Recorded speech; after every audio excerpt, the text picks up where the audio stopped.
आपको जरूरी समझते हैं। सच्चाई यह है कि ब्यूटी प्रोडक्ट में कई तरह के केमिकल इस्तेमाल किए जाते हैं। कौन सा केमिकल आप पर क्या असर दिखा रहा है, इसका पता कई वर्षों बाद चलता है। जहां तक परमानेंट हेयर स्ट्रेटनिंग प्रोडक्ट की बात है तो हमने इस खबर पर धर्मशिला अस्पताल के डॉक्टर अंशुमन से बात की।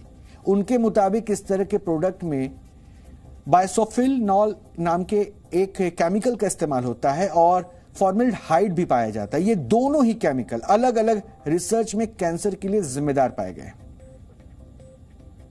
ये study national institute of environmental health ने की। ये स्टडी पब्लिश हुई कैंसर जर्नल जो है 2022 में, जिसमें देखा गया हेयर स्ट्रेटनर के कारण कुछ कैंसर का रिलेशन है कि नहीं। वो ढूंढ रहे थे ब्रेस्ट कैंसर का रिलेशन हेयर स्ट्रेटनर से, क्योंकि कुछ महिलाओं ने लॉसूट फाइल की हुई थी कि हमारा लाइफस्टाइल ठीक है, हम कोई व्यसन नहीं करते हैं, हमें कैंसर क्यों हुआ। उस स्टडी का नाम था sister study. Breast cancer risk थोड़ा बढ़ा, लेकिन एंडोमेट्रियल कैंसर, जिसको आमतौर पर यूट्राइन कैंसर या बच्चेदानी का कैंसर कहते हैं, उसके कैंसर का रिस्क कई गुना बढ़ा, 2.5 to 4.1 टाइम्स ज्यादा हुआ। तो ये बड़ा चौंकाने वाला विषय था। फिर ढूंढा गया कि इसके अंदर क्या ऐसा रासायनिक तत्व है जिसके कारण ये हुआ। फॉर्मल्डिहाइड, बिस्फेनॉल ए और इस तरह के हेवी मेटल्स जो कलर बनाने के काम आते हैं, इसमें लेड, मरकरी, इसकी मात्रा मिलती है, ये उसमें पाया गया, जो कैंसर के लिए डायरेक्टली कारक था। और दूसरा, ये एस्ट्रोजन लाइक रिएक्ट करता था, ये जो केमिकल था। मतलब महिलाओं में जहां जहां एस्ट्रोजन की आवश्यकता होती है और उसका ज्यादा हो जाए तो उसका कैंसर होगा, जिसमें स्तन और बच्चेदानी का कैंसर सबसे कॉमन है। अक्टूबर 2022 में जब परमानेंट हेयर स्ट्रेटनिंग प्रोडक्ट में खतरनाक केमिकल्स वाली रिसर्च सामने आई तो उसके बाद ही लोग काफी सतर्क हो गए थे। जब इसको लेकर केस दर्ज किए जाने लगे तो यही कहा गया कि कंपनियों को केमिकल के खतरनाक होने की बात मालूम थी और उसके बावजूद उसको बनाया और बेचा जाता रहा।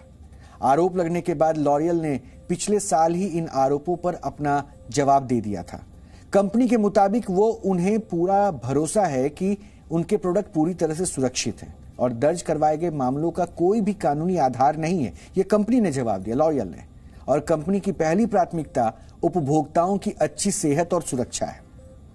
कंपनी ने अपना यह जवाब अक्टूबर 2022 में लगाए गए आरोपों के बाद ही दे दिया था। और जिन कंपनियों पर आरोप लगे थे उसमें 2 भारतीय कंपनियां गोदरेज और डाबर इंटरनेशनल भी थी।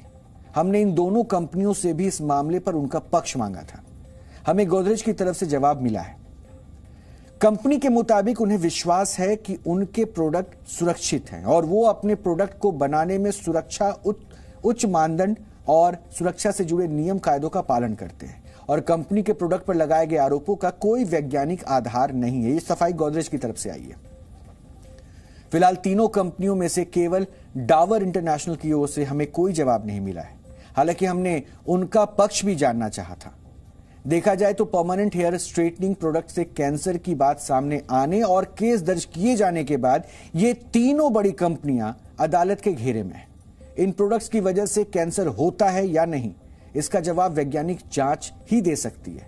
हालांकि कोर्ट यह तय करेगी कि प्रोडक्ट्स कितने सही हैं या कितने खतरनाक हैं।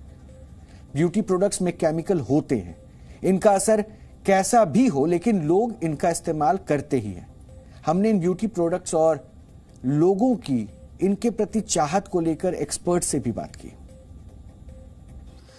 तमाम विवादों और सवालों के बीच भी कॉस्मेटिक इंडस्ट्री का एक बहुत बड़ा बाजार है और उसके अपने कस्टमर्स भी हैं और ये सभी तरह के जो ट्रीटमेंट्स हैं वो चालू हैं। आज हम बात कर रहे हैं हेयर स्ट्रेटनिंग के तरीकों की और इस वक्त हेयर स्ट्रेटनिंग ही आप देख रहे हैं फ्रेम में जो यहाँ पर एक ट्रीटमेंट लिया जा रहा है। इसमें क्रीम अप्लाई की जाती है। आपको अगर हम आसान भाषा में बताएं और अगर आपने ना कराई हो तो क्रीम का एक बोल रहता है। अलग अलग कंपनीज के प्रोडक्ट्स होते हैं जिनको इस्तेमाल किया जाता है और लंबे वक्त तक बालों को स्ट्रेट करने का तरीका जो है वो परमानेंट हेयर स्ट्रेटनिंग के तौर पर हम लोग देखते हैं कि इस वक्त ट्रेंड में है।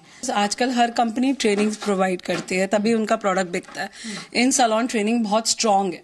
तो जब ये लोग हमें ट्रेन करते हैं हम एग्जैक्टली पूछते हैं कि क्या इसमें केमिकल है, कैसे। वह केमिकल जरूर होते हैं, ये तो मैं नहीं कहूंगी कि केमिकल नहीं होते, बिकॉज आप इसका एक तरह से पूरे फॉर्म को बदल कर, इनके बाल कर्ल में है जो कि भगवान की देन है, आप उसको पूरे को चेंज करके स्ट्रेट कर रहे हैं, वो बिना केमिकल फॉर्मुलेशन के पॉसिबल नहीं है। जैसे आपने कहा केमिकल्स तो होते ही हैं, तो फिर कैसे आप लोगों को क्या सलाह देंगे कि वो कैसे चूज करें नुकसान और फायदे के बीच में संतुलन कैसे बनाएं?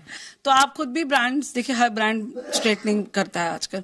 आप उसका पूरा प्रोडक्ट पढ़िए और एक अच्छे सैलून को ट्रस्ट करिए, उसके बाद इन दोनों को कॉम्बिनेशन में करेंगे तो आधी प्रॉब्लम सॉल्व हो जाएगी। क्या इंग्रेडिएंट पढ़ लेने से हमें भरोसा कर लेना चाहिए? कैसे ये डिसाइड करना चाहिए कि हमारा नुकसान होगा या नहीं होगा या कम होगा? देखा जाए तो अगर बॉक्स पे लिखा है फॉर्मल्डिहाइड तो मैं वो परचेज नहीं करूंगी, बट अगर वो नहीं लिखा है और वो प्रोसीजर में मुझे वो प्रोडक्ट को यूज करना है and I feel it is safe, तो I will definitely use it. तो मुझे इस